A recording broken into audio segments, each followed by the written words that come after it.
Hi guys, gate ready with me. এমনভাবে বলা শুরু করলাম যেন মেকআপ শেকআপ করে কোন পার্টিতে যাইতেছি। আরে বাদ দেন তো ভাই, কোনো রকম সোনো পাউডার মেখে বাজারে যাইতেছি। তো সেইটাই আপনাদের সাথে শেয়ার করার জন্য প্রথমে একটু ভাবসাব নিলাম, গেট রেডি উইথ মি। আর রেডি হওয়া মানে কি, সোনো পাউডার আর চোখে কাজল পুরাটাই ভিডিওতে দেখতে পাবেন। মাত্র সোনো গেল, আর এখন কাজল আর একটু পর একটুখানি পাউডার ডইলেই দেবো দৌড়। সবাই নিশ্চয়ই আমার ভিডিও দেখে হাসতেছেন যে এই যুগে এই মেকআপ, এই মাইয়া কি পাগল হয়ে গেল। না ভাই, আমার সাজতে যখন সাজার হয় তখন আমার ভালো লাগে, কিন্তু এই বাজারে যাওয়ার জন্য ব্লাশার মেরে যাওয়া আমার একদমই পছন্দ না। বাই দ্য ওয়ে, এখন আমার রেডি হওয়া কিন্তু একদম হয়ে গেছে, একদমই সিম্পল লুক। আমাকে নিশ্চয়ই সিম্পল লুকে জাস্ট ওয়াও লাগছে। নিশ্চয়ই আপনি মনে মনে সেটাই ভাবছেন যে বা মেয়েটা তো বেশ সুন্দর, এই স্বল্প মেকআপে এত সুন্দর লাগছে।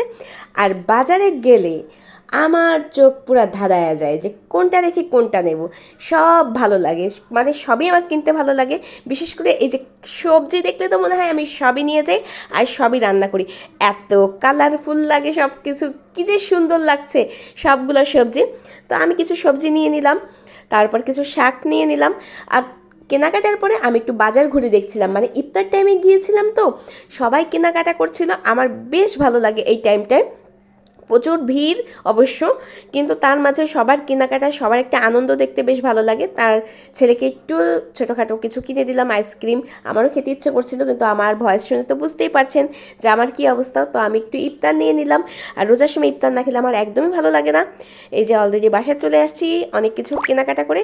তো এখন আমার কিন্তু খাওয়ার টাইম, যা যা নিয়ে এসছি। তো আমার ভিডিওটা কেমন লাগলো অবশ্যই জানিও।